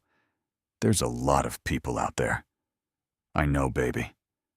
"Are they here because of us?" "They're here because of the building," Jolene said, which was close enough to the truth. "Do they want our building?" Jolene knelt down beside her daughter and put her arm around her small, warm shoulders. "Some of them do, but they can't have it." "Why not?" "Because it's ours. We bought it fair and square, and nobody takes what's ours." Maisie considered this with the gravity of a 7-year-old who has recently learned that the world contains people who want to take your things. Then she nodded, once, decisively, in a way that was so much like Jolene that it made her chest ache. "That's right, Mama. Nobody takes what's ours." And somewhere beneath them, behind 4 inches of steel and a combination that only Jolene knew, 47,218 diamonds sat in the dark, patient and silent, waiting for whatever came next. Arthur Webb did not go away. Raymond Oates had predicted this, and Raymond Oates was right, because men like Arthur Webb did not become men like Arthur Webb by accepting the word no from women like Jolene Parker. In Arthur Webb's world, no was simply the first move in a negotiation, a starting position to be eroded, outflanked, and eventually reversed through a combination of pressure, patience, and the strategic application of money. 3 days after his visit, Jolene received a revised offer. $220 million. The letter was printed on paper so thick it felt like fabric, with the Webb Family Trust letterhead embossed in gold. Raymond filed it without responding. 5 days after that, another letter. On $240 million, with a clause offering to cover all legal fees, IRS obligations, and outstanding claims. Raymond filed that one too. Then the phone calls started, not from Webb directly, but from people who seemed to know him. a financial advisor in Charlotte, called to offer Jolene free consultation on managing her assets, mentioning casually that the Webb Family Trust had an excellent track record with high net worth clients. A real estate developer called to discuss potential partnerships for the factory property, dropping Webb's name 3 times in a 5-minute conversation. A reporter from a business magazine called to do a profile on Jolene, and her questions seemed designed to steer the conversation toward why selling the collection quickly was the smart financial move. Raymond called it a pressure campaign. "Webb is surrounding you," he told Jolene during one of their twice-weekly phone calls. "He's creating an ecosystem of voices, all telling you the same thing. Sell now, sell fast, sell to him. It's a classic strategy. He's done it before. 3 years ago, he acquired a rare coin collection from a widow in West Virginia for 40 cents on the dollar using the same playbook. 5 years before that, he bought a vintage car collection from a family in foreclosure for 1/3 of its value. He finds people who are overwhelmed and makes the overwhelm go away, odd for a price. What do we do?" Jolene asked. "We ignore him. Every day that passes without you selling strengthens your position. The legal claims are being dismissed. The IRS investigation is proceeding cooperatively. Dr. Zhao's full inventory is complete and documented. Time is on your side, Jolene. Webb knows that. That's why he's pushing so hard. He needs you to act before you realize you don't need him." Jolene took Raymond's advice. She ignored the calls. She filed the letters. And she focused on what she could control, which was the factory and Maisie, and the slow, painstaking process of building a life inside a building that everyone had told her was worthless. And Arthur Webb, true to form, escalated. It happened on a Monday morning. Jolene was in the factory cafeteria, which she had spent the previous week cleaning and organizing into a makeshift living space that was considerably more comfortable than the foreman's office. She had found a working stove in the kitchen, from his own savings, a loan he insisted from his own savings, a loan he insisted was not charity, but an investment in county property values. Maisie was sitting at one of the old cafeteria tables, doing a workbook that a librarian at the public library had given her, practicing her multiplication tables with the fierce concentration of a child who takes homework personally. There was a knock at the main entrance. Jolene opened it to find not Arthur Webb, but a woman she had never seen before. The woman was in her late 30s, professionally dressed, with a leather portfolio under her arm and an expression of practiced sympathy that immediately put Jolene on alert. "Ms. Parker, my name is Sandra Okoye. I'm a social worker with the Ridgemont County Department of Children and Family Services. I'm here to conduct a welfare assessment regarding your daughter, so residing in an uninspected commercial building. I'm required by law to follow up on all reports. May I come in?" Jolene's mind raced. A report. Someone had filed a report. Someone had called child services on her. Someone had looked at everything she was going through, the legal battles, the media attention, the vault, the diamonds, and decided that the most effective weapon wasn't a lawsuit or a buyout offer. It was her daughter. She let Sandra Okoye in. She had no choice. Refusing entry to a social worker conducting an official welfare check would only make things worse. Sandra walked through the factory with her portfolio and her checklist, documenting everything. The cafeteria where they ate, the foreman's office where they slept, the bathroom on the second floor that Jolene had scrubbed clean and fitted with running water from the building's still functional plumbing, the radiator that worked, the windows that were intact, the food in the kitchen, Maisie's workbooks and drawings, and Professor Buttons sitting on the mattress like a one-eyed sentinel. Sandra spoke to Maisie alone for 15 minutes. Then she spoke to Jolene alone for 30. She asked about income, about health care, about education plans, about the structural safety of the building. She wrote notes. She checked boxes. She maintained her expression of practiced sympathy throughout, which told Jolene nothing about what she was actually thinking. When she left, Jolene called Raymond. "Someone filed a CPS report," she said, and her voice cracked for the first time in months because she could endure lawyers and IRS agents and predatory investors. She could endure reporters and estranged sisters and fraudulent claimants. But the thought of someone trying to take Maisie was the one thing that could break through every wall she had built. She had endured homelessness because Maisie was beside her. She had endured humiliation because Maisie needed her. Every fight she had fought, every night she had spent awake, every dollar she had scraped together, and every legal document she had signed. And all of it was for the little girl upstairs who drew pictures of factories with flowers and talked to a one-eyed rabbit about whether robots could eat pancakes. Take everything else. Take the diamonds, take the building, take every cent. But not Maisie. Never Maisie. Raymond was quiet for a moment. Who filed it? She wouldn't say. Anonymous report. Anonymous, Raymond repeated, and the word carried the weight of everything he suspected. Jolene, I want you to listen to me. A CPS welfare check is standard procedure when a report is filed. It does not mean anything is going to happen. Sandra Okoye is going to file her assessment, and based on what you've described, she's going to find a child who is fed, clothed, loved, healthy, and safe. A CPS case requires evidence of neglect or abuse, and there is none. This is going to be closed. You think Webb did this? I think the timing is suspicious. I think that a man who has spent 6 weeks trying to pressure you into selling just happened to be on the scene when an anonymous report was filed about your child's welfare. I can't prove it, but I think it. What if they try to take her? They won't. But if this goes any further, I'll bring in a family law specialist. For now, you keep doing exactly what you're doing. You keep that child fed and warm and loved.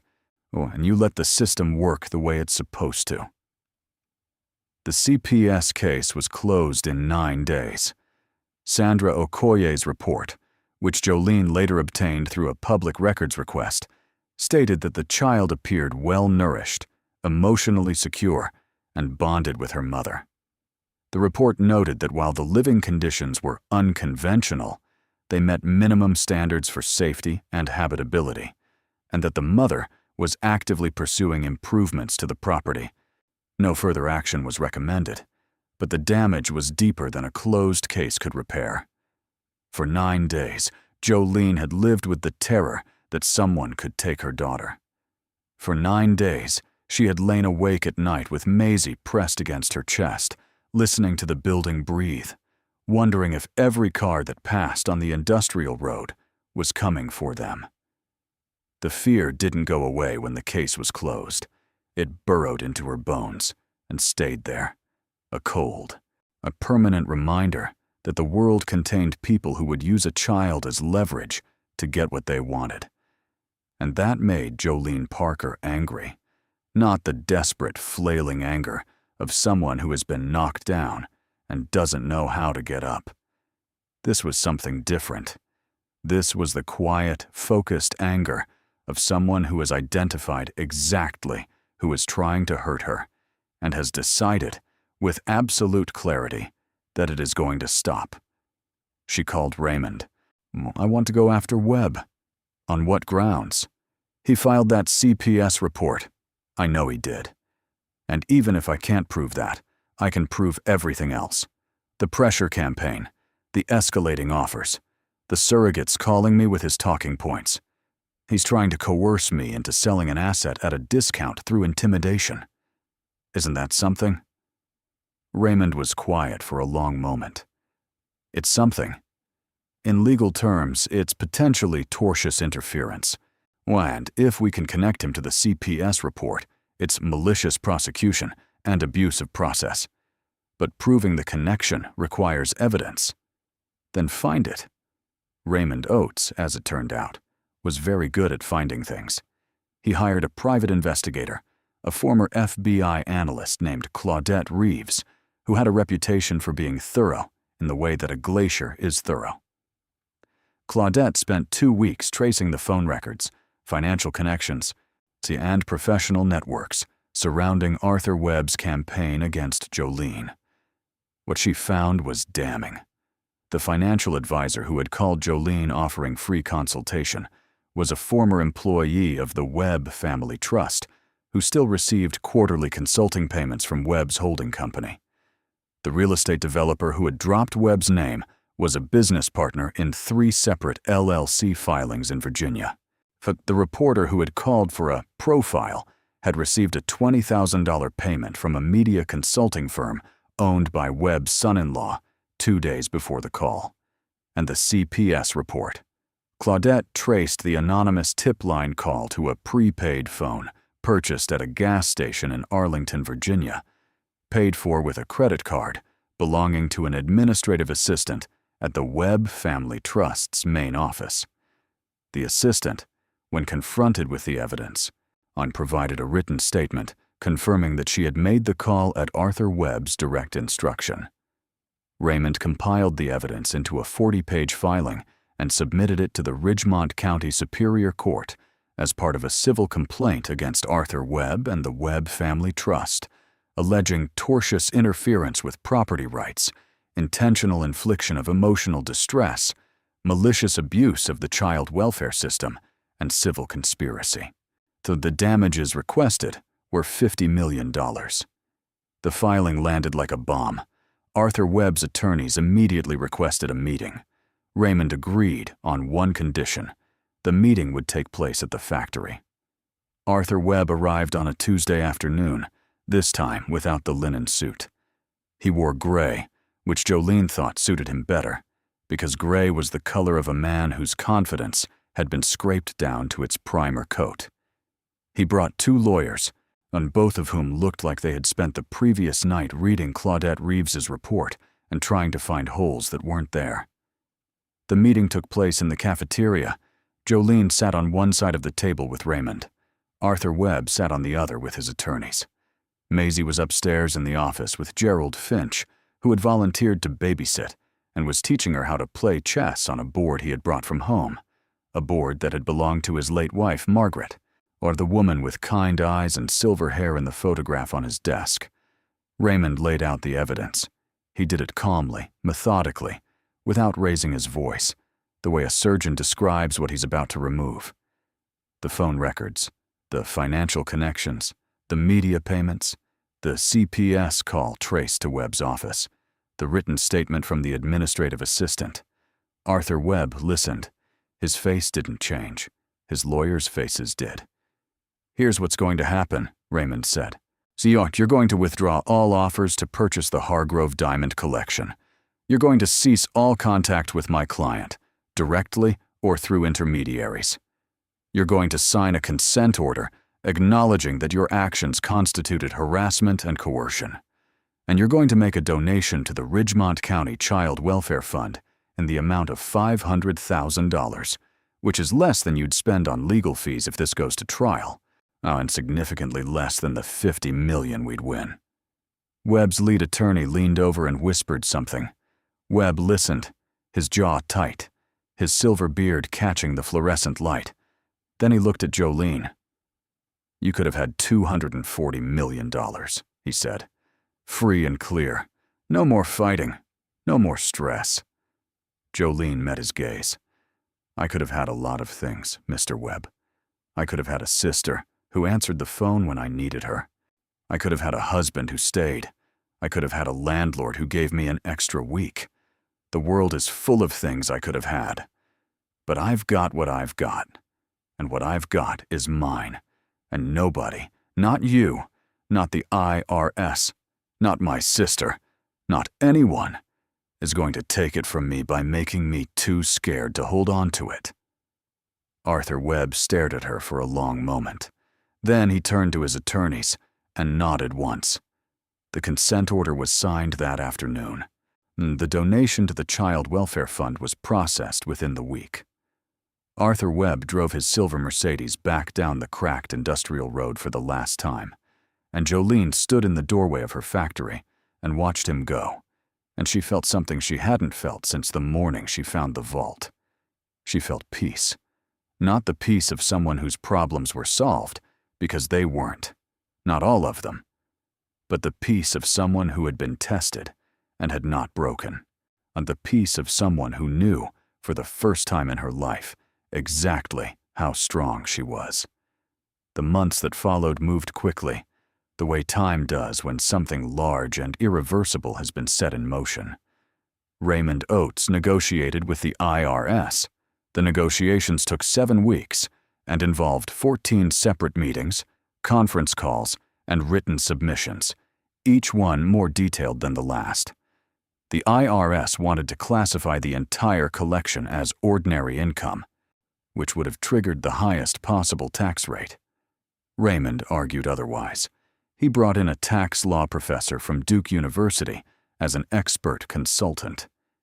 He cited 12 precedent cases involving found property, inherited assets, and abandoned estate claims. He demonstrated, through Dr. Zhao's documentation, that the diamonds had been acquired over a 35-year period and should be treated as a long-term collectible asset, transferred with the property rather than as sudden income. The final tax liability was calculated at $108 million, slightly less than the original estimate, because Raymond successfully argued that a significant portion of the collection should be classified as collectible property subject to a lower capital gains rate rather than ordinary income. It was, in Raymond's understated assessment, a favorable outcome. Jolene authorized the sale of a carefully selected portion of the collection through Christie's auction house in New York. Dr. Zhao supervised the selection process, which took 2 weeks of meticulous deliberation. She and Jolene sat in the vault together, case by case, stone by stone, Dr. Zhao explaining the market dynamics of each category, which stones would attract competitive bidding, which were better held as long-term investments, and which had historical significance that made them worth preserving regardless of value. Jolene listened and learned, the way she had listened and learned about everything in her life, with the focused attention of someone who understood that knowledge was the only thing nobody could take from you. Christie scheduled the auction for a Thursday evening in their Rockefeller Center galleries. Jolene did not attend. She watched the live stream from the factory cafeteria with Gerald and Maisie, who was more interested in the cookies Gerald had brought than in the numbers appearing on the screen. The bidding lasted 4 hours. The auction house had estimated total proceeds of $120 million. They were wrong by a considerable margin. Something about the story, the homeless mother, the $1 factory, the hidden vault, the diamonds sitting in the dark for 30 years. I had captured the public imagination in a way that transcended the usual collector market. People wanted a piece of the story. They wanted to own something that had been part of a modern miracle. The first auction brought in $147 million. The 23.4-carat rough diamond, the crown jewel of the collection, sold to a private buyer from Dubai for $14.2 million, just above Dr. Zhao's high estimate. So a set of 12 matched stones from case number 39 sold to a Belgian jewelry house for $9.8 million. Even the smaller industrial-grade stones sold above estimate, because the provenance, the story of where they had been and who had found them, added value that couldn't be measured in carats. After taxes, legal fees, Raymond's contingency fee, and auction commissions, Jolene was left with approximately $171 million in liquid assets and 41 cases of diamonds that Dr. Zhao had valued at an additional $93 million. Raymond helped her establish a trust, the Parker Family Trust, managed by a private wealth advisor in Charlotte whom Dr. Zhao had recommended, a woman named Margaret Chen, who had the unusual quality of treating Jolene like an intelligent person rather than a lottery winner. a distinction that Jolene appreciated more than Margaret probably realized. Gerald Finch came to the factory the day the auction proceeds were deposited into Jolene's new account at a private bank in Charlotte. He brought his thermos. They sat in the cafeteria, which now had real furniture and actual lighting, and a kitchen that Jolene had repaired with the help of a contractor she'd hired, the first money she'd spent that wasn't on lawyers. "What are you going to do?" Gerald asked, pouring coffee into 2 mugs. Jolene looked around the cafeteria, at the wall she had scrubbed, at the floor she had swept, at the building that had sheltered her and Maisie when nobody else would. "I'm going to fix this place." "The whole building?" "The whole building. All 400,000 square feet. I'm going to fix every wall, every window, every beam. I'm going to make it what Cornelius Hargrove built it to be. Something that matters. Something that lasts." Gerald sipped his coffee. "What are you going to do with it once it's fixed?" Jolene had been thinking about this for weeks.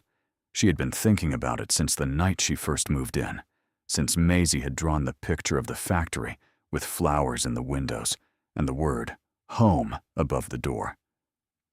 She had been thinking about it since the cardboard shelter behind the Dollar General, since the shelters that were full and the churches that had food but no beds, and the sister who said she'd think about it.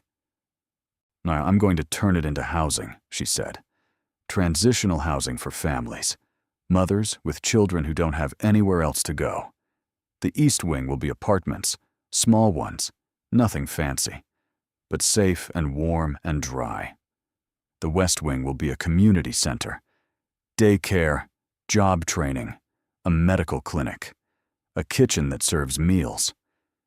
I'm going to hire the people who use the housing to help run the programs, because the worst part of being homeless isn't the cold or the hunger. It's the feeling that you don't matter, that nobody needs you, that you're invisible. I'm going to build a place where people are seen." Gerald set down his mug. He took off his reading glasses and polished them on his shirt, which Jolene now understood was what Gerald Finch did when he was feeling something too large for words. When he put the glasses back on, his pale blue eyes were bright. "Cornelius would have liked that," he said quietly, though he always said a building is only as good as the people inside it. Jolene hired an architecture firm from Raleigh that specialized in adaptive reuse of industrial buildings.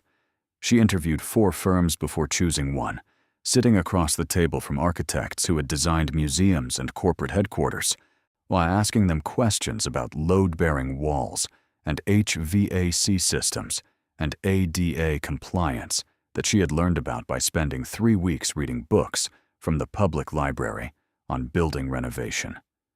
She chose the firm that took her the most seriously, the one whose lead architect, a woman named Denise Porter, had leaned forward during the interview and said, "Tell me what this building means to you." Nobody else had asked that question. Everyone else had asked about the budget. The renovation took 14 months and cost $38 million. Jolene was on site every day. She wore a hard hat and steel-toed boots that she'd bought at the hardware store on Main Street, the same store where the men in overalls had said the building wasn't worth $1. And she walked the construction site with Denise Porter and the project foreman, learning the language of renovation the way she had learned the language of diamonds. Through attention and persistence, and the refusal to pretend, she understood something when she didn't. The collapsed roof section was rebuilt with a modern truss system that flooded the main floor with natural light through skylights designed to echo the original arched windows. The East Wing was converted into 47 apartment units, each one with a kitchen, a bathroom, a living area, and enough room for a family to breathe. The West Wing became the Hargrove Community Center, housing a licensed daycare facility, a career development office, a free medical and dental clinic staffed by volunteer professionals, and a commercial kitchen that served 3 meals a day. Jolene kept the foreman's office exactly as it was. She didn't renovate it. She didn't upgrade it. She left the radiator, the plastic-covered window, the marks on the floor where the mattress had been. She put Maisie's drawing on the wall in a frame, and the one with the flowers in the windows, and home in wobbly letters, and she left the door unlocked so that anyone who used the building could come in and see where it started. Where she and Maisie had slept on a salvaged mattress with a one-eyed stuffed rabbit named Professor Buttons, and listened to the building breathe. The Hargrove Family Center, as it came to be called, opened on a Saturday morning in September, when exactly 1 year and 3 months after Jolene Parker had raised her hand in a conference room and said $1. The opening ceremony was attended by the mayor, 2 state representatives, a senator's aide, the entire staff of the Ridgemont Gazette, and approximately 400 residents of Ridgemont and the surrounding area who had come to see what the homeless woman had done with the building nobody wanted. Phil from the Gazette was there, of course, and he had been covering the story from the beginning, from the original auction piece to the diamond discovery to the legal battles, and he was now writing what he told Jolene would be the longest feature article the paper had ever published. He walked through the finished building with a notebook and a photographer, and Jolene saw his eyes widen at the transformation, the sunlight pouring through the new skylights onto the polished concrete floor, the fresh paint on the walls, the apartments with their clean kitchens and their windows that opened onto the garden, the daycare with its small chairs and its bright murals painted by a local artist who had volunteered her time after reading about the project in the news. It was not the same building. It was the same bones, the same brick, the same foundation that Cornelius Hargrove had laid in 1923. But everything else was new, or renewed, or reimagined, or the way a person can have the same bones and the same heart and still become someone entirely different from who they were. 6 families had already moved into the apartments. Jolene had interviewed each one herself. She sat across from mothers who reminded her of the woman she had been a year ago. Women with children and no address. Women who had been turned away from shelters and ignored by family and told by the world that they were invisible. She didn't ask them for references or credit checks or proof of income. She asked them one question: "What do you need?" And then she gave it to them. A roof, a door that locked, a kitchen that worked, a bed for their children. The things that everyone deserves and not everyone gets. Gerald Finch cut the ribbon. He used a pair of scissors that had belonged to his wife, Margaret, who had been a school teacher and who had always believed, Gerald said, but applauded. And Jolene stood beside him, applauded. And Jolene stood beside him with Maisie on her hip, and she looked out at the faces in the crowd and saw some that she recognized. She saw Tammy from the Ridgemont Diner, who was clapping enthusiastically and telling the woman next to her that she had always supported Jolene from day one. She saw the 2 men from the hardware store, who were nodding with the sage wisdom of people who had definitely not called the purchase worthless. She saw Mrs. Donnelly from the Baptist Church prayer circle, who was dabbing her eyes with a handkerchief and murmuring about the Lord's mysterious ways. And at the back of the crowd, standing slightly apart, she saw Darlene. Her sister had come alone, without Greg. She wore sunglasses despite the overcast sky, and her arms were crossed over her chest, and she didn't clap. She just stood there, watching. And when Jolene's eyes found hers across the crowd, Darlene held her gaze for a moment, and then she looked away, and then she turned and walked back to her car and drove away. Jolene didn't chase her. She didn't call out. She didn't feel the need to prove anything to Darlene, because the building behind her was proof enough. Proof that the woman Darlene had written off, the woman she'd called dumb, the woman she'd refused to shelter, had taken $1 and turned it into something that would shelter hundreds. Later that evening, after the ceremony and the speeches and the tours and the handshakes, after the last guest had left and the caterers had packed up and the parking lot was empty, Jolene sat in the cafeteria with Maisie and Gerald. Maisie was eating a slice of cake that one of the caterers had left behind, chocolate with white frosting, and she had it on her nose and her chin and somehow in her hair, And she was telling Gerald about a book she had read about a girl who discovered a secret garden, and how she thought their factory was better than a garden because gardens didn't have dinosaur rooms. Gerald listened with the patient attention of a man who had no grandchildren of his own and had perhaps found, in this unlikely place, something close. He nodded at all the right moments and asked questions that made Maisie's eyes light up. And when she showed him a drawing she had made of the factory, this one with all 47 apartments labeled with the names of imaginary families, he studied it with the same seriousness he brought to tax assessments and said it was the finest architectural plan he had ever seen. Jolene watched them, the old man and the little girl, and she felt the full weight of everything that had happened settle around her like a coat she had finally grown into. She thought about the rain. She thought about the cardboard walls. She thought about the dollar bill in her pocket and the auction room with 4 people and the vault door swinging open in the dark. She thought about the diamonds, still some of them downstairs in the vault, the cases she had chosen to keep, not because she needed them, but because they were part of the building's history, part of Cornelius Hargrove's legacy, part of the story that would be told about this place long after she was gone. She thought about Cornelius's final entry in the ledger. God willing, someone worthy will find them. She didn't know if she was worthy. She didn't think worthiness was something you could measure, like carats or clarity or the tolerance of a precision instrument. But she knew that she had found them, and she had fought for them, and she had used them to build something that mattered. And maybe that was enough. Maisie finished her cake, wiped her face on her sleeve, which Gerald pretended not to notice, and announced that she was tired and that Professor Buttons was probably worried about them. Jolene carried her upstairs to the apartment she had built for them on the 2nd floor of the East Wing, a real apartment, with real walls and real windows and a real door that locked. Maisie's room had a bookshelf and a desk and a bed with a purple comforter and a window that looked out over the factory grounds, where the chain-link fence had been replaced with a stone wall and the weeds had been replaced with a garden that the community center's first residents were already tending.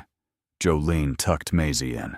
Professor Buttons assumed his usual position under her chin, his single remaining eye staring at the ceiling with the mild concern of a stuffed rabbit who had seen some things. "Mama?" Maisie said, her voice already thick with sleep. "Yeah, poor baby? Is the factory going to fall?"